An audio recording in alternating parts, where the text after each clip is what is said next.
Hello, Calm 350 people. How are you? If you've watched my introductory video, you know why we're doing things the way that we're doing them. And honestly, 350 is probably the one class that I truly despise doing online. And so I've worked really hard over this past summer, previous summers when I've taught it online, and actually I believe I taught it online last fall.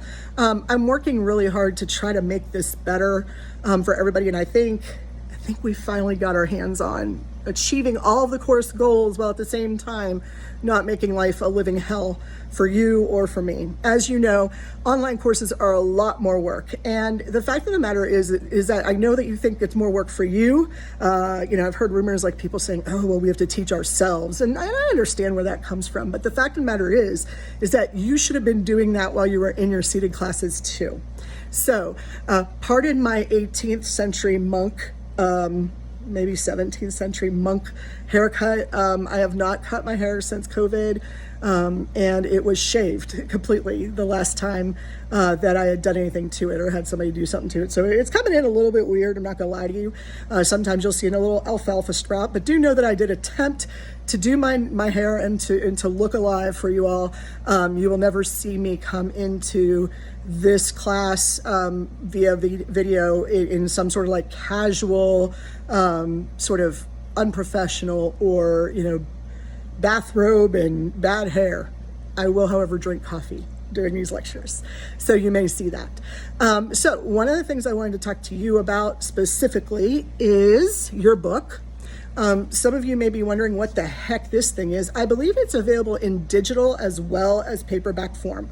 And I want you to know that I understand that you're not going to probably use this book ever again unless you use it to kill a roach or to fall asleep, put somebody else to sleep by reading it to them, or hit yourself over the head with it for some strange reason, or prop up your computer or laptop for doing videos, which is what I do when I'm at home.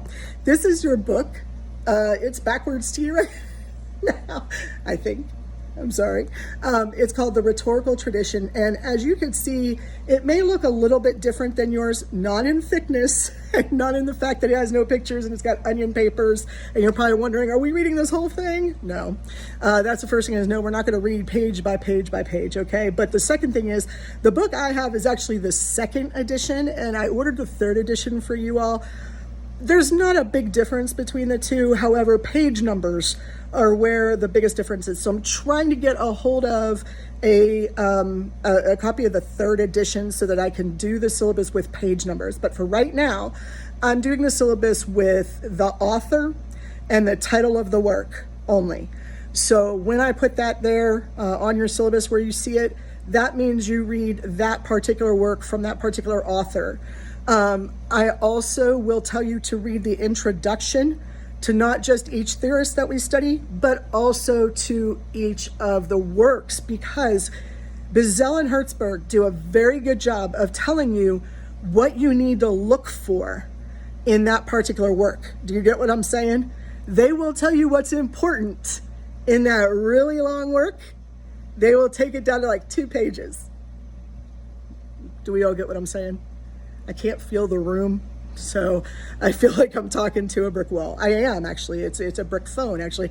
So we're shaped like a brick, at least. But so I can't get responses, but I hope you're getting what I'm throwing down. Pick it up, use it, and use it to your best ability.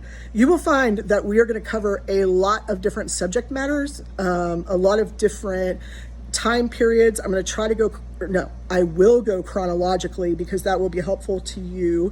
I will be putting a timeline up for you to follow along, and how each of these theorists fit into the grand scheme of rhetorical theory and our tradition of practicing rhetoric is what we're most interested in. So when I tell you to read Plato, you're thinking to yourself, I'm never going to have to read Plato ever again. Probably not. It's probably true. But if you want to know where a lot of the theories that communication uses, where a lot of persuasion theory comes from, or if you're interested in our governmental political system or our social system, then you probably want to pay attention to Plato. Now, I think I covered everybody there.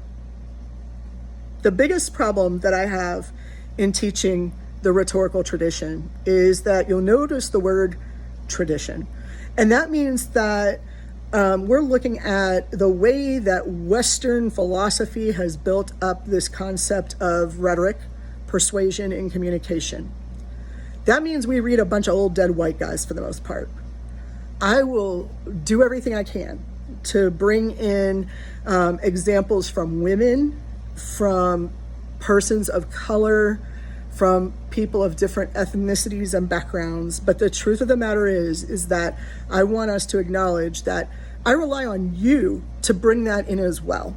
So while I may remember to introduce you to Sojourner Truth or Martin Luther King Jr. or some of those big names, you may say, hey, what about this person? What about this woman in her time? What about this person of color in their time, in their context? And that's important that we not pretend that just because this came from dead white guys, that it's only applicable to them or only matters, nor should we ignore the fact that they may be leaving out some very important parts of theory and of idea that we should study. So keep your eye on the prize on that one, and I will as well. I'll try to introduce as much diversity as I can into something that has been taught, even to me, as basically an old white guy thing. Okay, so I won't stretch too far to do that because I think that does everything a disservice as well. But I am going to reach a little bit to bring in some of the less traditional theorists and the less traditional works. That will not come until they're available, which really isn't until the 18th and 19th century, really the 19th century, I'm not going to lie there. And so we really need to sort of wait that out a little bit, but I promise that I will find whatever I can for you as we go along. During this time, you're going to read stuff and you're going to say, I don't understand a word of that. That's okay. What I'd like you to do is just pick one thing, find one thing that you understand in what you've read. That's all you need. That's all you're going to need for each of those readings, okay? Just pick out one main thing. Watch my lectures. It's probably better to watch my lectures after you read, but some people found it more helpful to do it beforehand, so I won't tell you what order to do it in. My lectures are supplemental to the book, okay? So you'll read the book and I'm going to fill in some things, but I don't read the book back to you because that's really putting all of us to sleep. I've put myself to sleep doing lectures, okay? Almost. In fact, I'll probably take a nap right after this. So welcome to 350.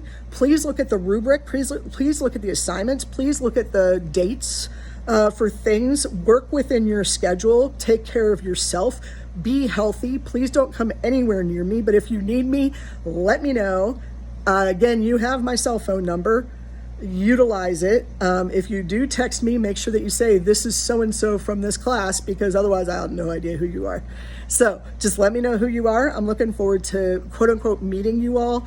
And I will be on campus, I guess, sometimes, but it's not my intent to mingle with a lot of people until my doctors say that that's safe. So if you're willing to work with me, I'm willing to work with you. Let's figure this out together. Let's enjoy our semester. Most importantly, let's learn something. I'll talk to you all soon.